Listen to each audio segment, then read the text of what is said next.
नमस्कार सांग मैंने कौन आपण कहींपर कि दुनिया को सर्वप्रथम अंडा आसी ना कुकुड़ा जदि आपण आंसर टी अंडा ताहले दुनियार सर्वप्रथम अंडाटी क्यों कुकुड़ारू आसी आउ जदि आपण आंसर टी कुकुड़ा ताहले दुनियार सर्वप्रथम कुकुड़ाटी क्यों अंडारू आसी याठार भी बहुत बड़ क्वेश्चन यह कि अंडा भेज ना नॉन भेज तेज चलतु जाना अंडार फंडा विषय आज प्राय 150 मिलियन वर्ष पूर्व पृथ्वी में डायनोसर मानकर राज चलता से समय छोट डायनोसर और बड़ डायनोसर रोते यह से समय जो समय कि किसी डायनोसर मानकर साइज छोट होगा लगे आ बार्डर इवोल्यूशन घटिला जहाँफल दुनियार सर्वप्रथम पक्षी जन्म ग्रहण होता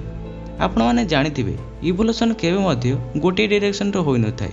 तेणु किसी टीरेक्स परी भयंकर डायनोसर इवोल्व होगले आउ किसी डायनोसर छोट होइकी बार्डर परिणत होगले यही कारण जो कहुच्छी कि आज कुकुड़ा और टीरेक्स डायनोसर मध्य कमन आंसेस्टर रही आउ सब डायनोसर माने आज कुकुड़ा पर अंडा दौले पशुपक्षी मानकर अंडा देवार कला बहुत पुराना अटे आज प्राय 375 मिलियन वर्ष पूर्व टिक्टोलिक रोज नामक गोटे पशु जे कि समुद्र बाहर रहा लगिला ये भी अंडा दूसरा किंतु ये देइथिबा अंडा आज कुकुड़ा अंडा पर देखा जाउनथिला इमेजिन करंतु माछ द्वारा दिया गोटे अंडा जार कि कौन आउटर सेल न थाए किंतु कुकुड़ा देइथिबा अंडारे गोटे आउटर सेल रही थाए आउ यार इवोल्यूशन प्राय 300 मिलियन वर्ष पूर्व होइतिला आउ जदि यार कंपेयर आमे कुकुड़ा अंडा सह करिबा ताहाले कुकुड़ा अंडार इवोल्यूशन मात्र 3500 वर्ष पुराना अटे 1500 बीसी साउथ एशियार लोक मैंने प्रचुर मात्रा चाष करने को लगिले यह देखिक गोटे पक्षी तार खाद्य अनुसरण करने से एठाक आसला यही पक्षीटार नाम थिला वाइल्ड डायल जंगल फ्लावर जहाँकि देखा एपरी जहाँकि आज कुकुड़ा परी बहुत समय देखा जाए किंतु डिफरेंस यह कि यह केवल साउथ एशियार जंगल ही देखा जाए जितेबले ये पक्षीटी खाइबा उद्देश्य लोक पाखक आसला लोक मैंने यहाँ डोमेस्टिक करने को आरंभ कले आउ यहाँ डोमेस्टिक करने द्वारा किछि हजार वर्ष पर यार इवोल्यूशन घटिकी सी आज कुकुड़ा पर देखा जाए एथुर आम क्लीयर हो गले कि अंडा 300 मिलियन वर्ष पुराना अटे किंतु कुकुड़ा केवल 3500 वर्ष पुराना अटे तेबे एथुर आम कनक्लूजन पाइले कि अंडा सर्वप्रथम आसी एबे क्वेश्चन टी यह कि कुकुड़ा फास्ट आसिला ना कुकुड़ार अंडा जदि आपण गेस कर पारथिबे ताहले कमेंट सेक्शन रे लिखंतु सर्वप्रथम कुकुड़ा आसिला ना कुकुड़ार अंडा आंसर को जानिबा एते भी कष्ट नुहे जदि आपण इवोल्यूशन को बुझुथिबे कथा होछि कि चिकेन इवोल्व होछि वाइल्ड डायल जंगल फ्लावर ठारू आउ एही वाइल्ड डायल जंगल फ्लावर आउ किछि पशु ठारू इवोल्व होइतिबो एही पशु को आमे ना देइ देबा प्रोटो चिकेन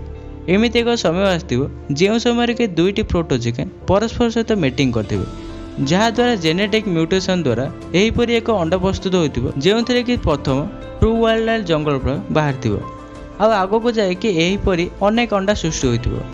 तेबे दुईटी प्रोटो चिकेन रो रिप्रोडक्शन द्वारा प्रथम वाइल्ड डायल जंगल फ्लावर सृष्टि होइतिबो आउ समय द्वारा बहुत जंगल फ्लावर सृष्टि होइतिबो एथुर आमे कनक्लूजन पाइले कि प्रथम अंडा आसिला आउ ए अंडा को कोनोसी कुकुड़ा दे नथिला ना कि गोटे प्रोटो चिकेन द्वारा सृष्टि होइतिला एबे चलंतु जानिबा अंडा वेजिटेबल ना नॉन वेजिटेबल किछि लोक कहिबे कि अंडा भितर कुकुड़ा छुआ रहिताय तेणु यह नॉन वेज अटे किंतु देखा गले अंडा दुई प्रकार हाफ्लेड एग जो कि केवल फीमेल सेक्स रही है आउ गोटे है डाइफ्लेड एग जो both female and male sex रही है जहाद्वारा गोटे कुकुड़ा छुआ सृष्टि होता है आउ यही प्रोसेस को आम कही रिप्रोडक्शन कौन आपड़ जानते बिना फर्टिलाइज द्वारा छुआ सृष्टि हो पारे यही प्रोसेस को कहुए पार्थेनोजेनेसिस यही प्रोसेस द्वारा गोटे अनफर्टिलाइज अंडा छुआ सृष्टि करें यही शब्दटी आसूची पार्थेनो प्लस जेनेसिस जार के माने होची वर्जन प्लस क्रिएशन एठार प्रश्न है कि कौन कुकुड़ारे यही पार्थेनोजेनेसिस देखा जाई पारे ताहले आंसर टी होची ना आउ आमे खाउथिबा अधिकांश अंडा अनफर्टिलाइज अटे तेणु यह भेज अटे आपण मैंने भावुथिबे कि मु केबे केबे अंडा खाइबा समय सेतेरे ब्लड स्पॉट देखिदेली माने सेही अंडाटी फर्टिलाइज होइतिबो एहाकु नै कि चिंता करिवार कोनोसी आवश्यक नै जेतेबेले गोटे कुकुड़ा अंडा देई थाए सेही समय तार ओभरव्या करथिबा छोट छोट ब्लड वेहिकल माने केबे केबे फाटी जाए तेबे रक्तर गोटे बा दुईटी ड्रप सेथिरु आस्ताए तेबे आपण माने बुझी पारथिबे अंडा वेजिटेरियन होई पारे आ नॉन वेज मध्ये होई पारे किंतु आमे खाउथिबा अधिकांश अंडा अनफर्टिलाइज अटे तेणु या भेज अटे।